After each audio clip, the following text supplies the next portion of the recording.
So anybody that's spent 30 minutes going through a hive must wonder what these beekeepers do that have hundreds of hives. I mean, you can't spend that type of manpower going through them. There's actually a fast, down and dirty way of going through hives and checking for swarm cells, and I'm going to demonstrate that today. It's not 100% effective, but you'll be amazed at how fast you can get in there, see what's going on, and get out. And for someone who might have a lot of hives, that's really a lifesaver. I don't have that many hives here, and it's no biggie, but my back's been out and time has been tight and I've needed to go into the hives a lot, so I just want to demonstrate this method.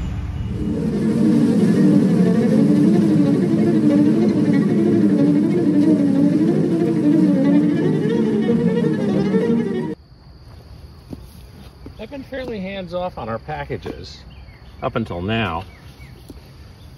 These packages were twins, so we can be pretty sure of the one swarm. The other one may be very near doing the same. So it's time to look for queen cells in our packages. There's a lot of bees up here, but I don't think there's really any brood happening upstairs. So I'm just actually going to pull this super, which obviously got some bridge comb. Oh! This super is heavy.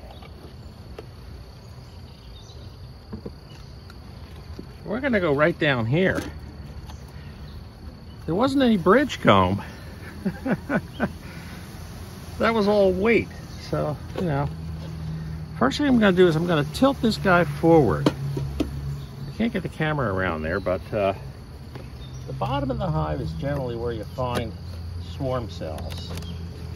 So I'm just going to literally lift this guy forward on his side. And I'll try to bring the camera around here. Let's smoke this. We can see the population of this hive is pretty intense. And what do we see? Queen cells! We actually see emerged queen cells, or queen cells that haven't been laid in, not sure which yet. No, these haven't been laid in yet. So yeah, these guys were going to follow suit. So we're going to take this off of here. Sorry guys. It's mainly drone comb.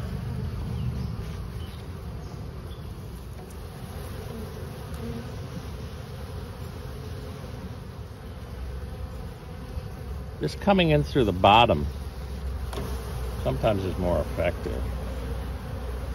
I'm sure they're not happy me dropping large sections of comb about. So we had queen cells.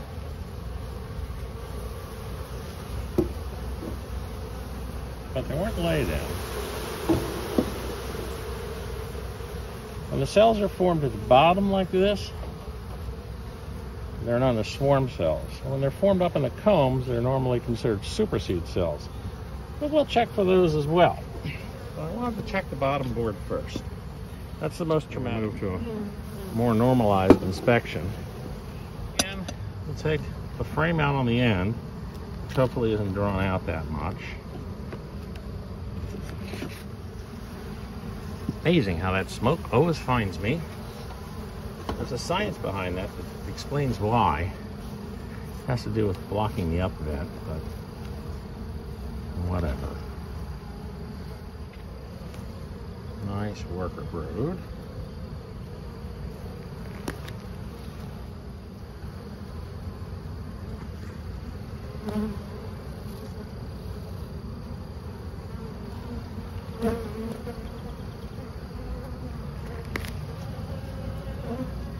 Again, considering the season, I want to see some eggs and larvae.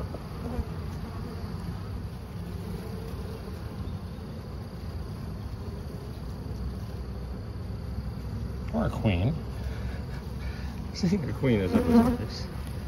There's some drone brood.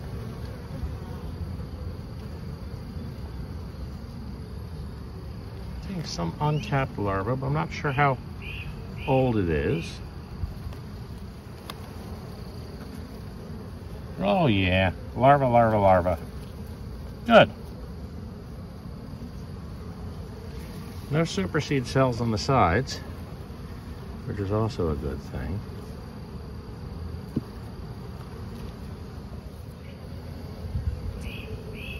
Excellent larva. But you know what? I'm gonna close this hive up. Now I think I've traumatized these guys enough for today, so I'm gonna button them up. But I don't see any indication they're about to swarm or anything, so that's always good.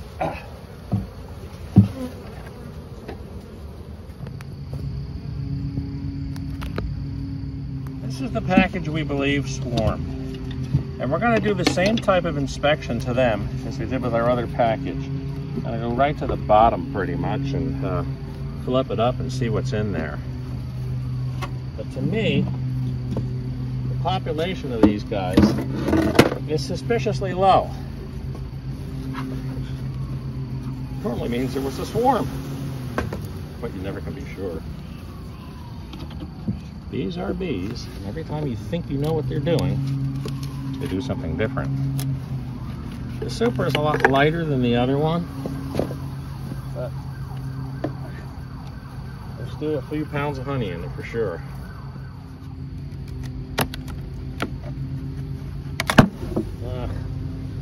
Don't like to do that because it pisses them off.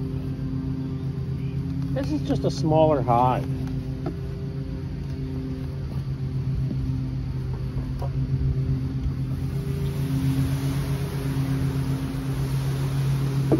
So, let's see what we have down here. Do we have any emerged queen cells? We have capped queen cells. One of them got damaged as I opened it up. And there definitely was a queen larva in there. Just to chisel off what's on the bottom here.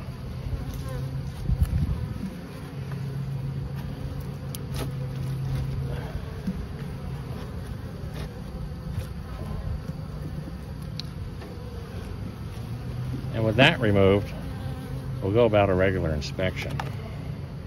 Primarily what you just saw there was drone comb, which you want to minimize anyhow.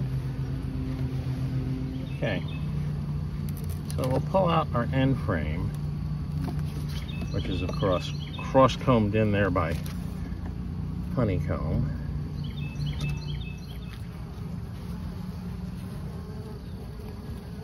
We've brood, we have a larva. Brood and larva. So if their queen did leave, and there's not a queen in here, they have the resources necessary to build another queen. So I'm just gonna let that be. As I say, try not to disturb these guys too much. They're new.